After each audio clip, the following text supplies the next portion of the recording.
Hardy, chasseur d'éléphants, de Perrine Joé et Aude Brisson, aux éditions Le Diplodocus. Hardy, chasseur d'éléphants. Debout, Léopard, c'est l'heure. Hardy tire la queue du chat, il enfile ses bottes et prend le chemin du village. Où va-t-il? Pas à l'école.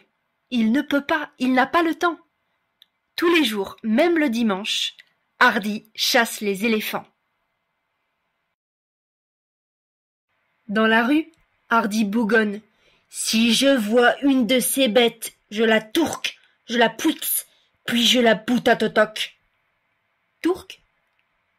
Pouixe? Boute à totoc? Qui sait ce que ça veut dire? Mais à voir la tête d'Hardy, ce n'est pas faire un câlin. La chasse est bonne? Demande Violette. Hardy grommelle. Suis sur une piste. Vraiment? S'étonne Violette. Pourtant, dans notre village, il n'y a pas d'éléphant. C'est grâce à moi, répond Hardy. Car si j'en trouve un, je le tourque, je le pouixe et je le boue.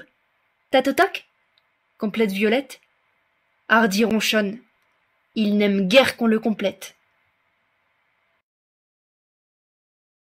Cependant, Violette ment. Ce village est plein d'éléphants. Un jour, l'un d'eux s'était perdu en face de la pâtisserie. Monsieur Choucroute, le pâtissier, lui a proposé un gâteau, puis une tarte, 2 tartes, 3 tartes, et enfin des croissants tout chauds. Miam! L'éléphant n'est jamais reparti. Plus tard, son troupeau l'a rejoint. Or, dans un village, un troupeau, ça se remarque évidemment. Surtout un troupeau d'éléphants. Au début, les habitants n'osaient pas les approcher. D'où viennent ces bêtes? Comme elles sont grosses? Pourquoi leur trompe remue ainsi? Puis une main s'est tendue vers une patte, une trompe a tâté une tête, quelques chatouilles, 2-3 papouilles, et les bêtes étaient adoptées. Depuis, le village bichonne ses éléphants. En plus, ils savent se rendre utiles. Ils connaissent toutes sortes de jeux. Et pour apprendre à nager aux enfants, il n'y a pas mieux. Bref, tout le monde les apprécie. Tout le monde, sauf Hardy. Le chasseur ne les a jamais vus. Il faut dire que son grand-père, haut comme un lampadaire, large comme un frigidaire, le grand-père d'Hardy est très impressionnant. Mais toujours prêt à rendre service, on pouvait tout lui demander. Un bout de pain, un coup de main, de l'aide pour labourer le jardin. Jamais il ne disait non. Toutefois, si par malheur quelqu'un prononçait devant lui le mot « éléphant », il levait les poings au ciel et il tonnait « Éléphant ! Mieux vaut que je ne vous croise pas, car si un jour je vous vois, je vous tourque, je vous pouixe et je vous boue, toc !»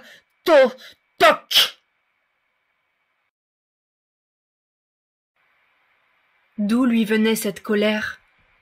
Était-ce parce qu'un jour, en se promenant, il avait entendu ces mots « Les éléphants, c'est pire que tout » ou bien parce qu'à l'école, on le surnommait Éléphanto? Il était très gros à l'époque, et ses oreilles larges comme des choux. Ou était-ce parce que sa mère avait fini écrabouillée par le derrière de l'un d'eux? Mais c'était une aventurière, et l'animal était distrait. Personne n'osait lui demander. Aussi, personne ne savait.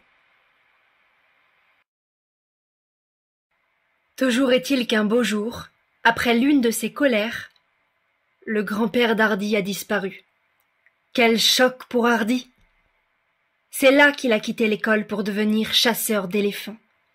Si je vois une de ces bêtes, je la pouixe, je la... Voilà pourquoi, chaque jour, lorsqu'Hardy fait sa ronde, les habitants préfèrent cacher les éléphants. Ah! Si seulement Hardy ouvrait plus grand ses yeux, il verrait bien que les goulots des arrosoirs bougent bizarrement, que les maisons ont des oreilles, que le carrousel n'est pas qu'en bois. Mais à chaque promenade, Hardy et Léopard n'y voient que du feu.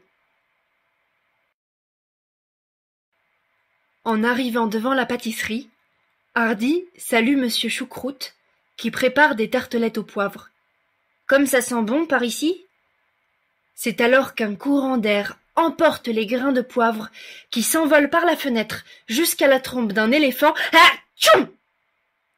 Quel éternouragan ! Autour d'Hardy, les animaux se retrouvent à découvert. Le village retient son souffle. Pas un cil, pas une trompe ne bouge. Hardy n'a toujours pas bougé, mais son visage change de couleur. Soudain, il lève un bras, puis l'autre, et il détale comme un lapin. « Au secours, grand-papa !» Ainsi donc, Tourk, Pouix, Boutatotoc, ça voulait dire « j'ai les chocottes ». Les habitants éclatent de rire. Violette prend sa défense. « Il a eu peur, ça arrive. Aidez-moi plutôt à le retrouver. Il est temps de lui parler. » On regarde sous les pots de fleurs, dans les placards, les tiroirs, à l'intérieur des boîtes aux lettres, sous les poussettes, dans le square. Enfin, Monsieur Choucroute s'écrie « Je l'ai trouvé !» Hardy tremble sous la chantilly. Violette lui tend une main. « Viens, Hardy, n'aie pas peur. »« Non, non, non, » bégaye Hardy. Je les ai vus, et j'aime pas les éléphants. »« Allons, Hardy, » réplique Violette. « Que reproches-tu aux éléphants? Après tout, tu ne les connais pas. Je suis sûre que tu aimerais jouer avec eux. Alors sors de là, voyons. »« Mais mon grand-père » répond Hardy. « Ton grand-père, coupe Violette, serait content de voir que tu n'as pas peur des éléphants. » Hardy prend la main de Violette. Les éléphants se sont mis en rang. Violette fait les présentations. Voici Glouton, Gloops, Goulu, Glu, leurs amis et leurs petits. Hardy n'ose pas les approcher. Violette, elle, grimpe sur l'un d'eux. Regarde comme ils sont gentils.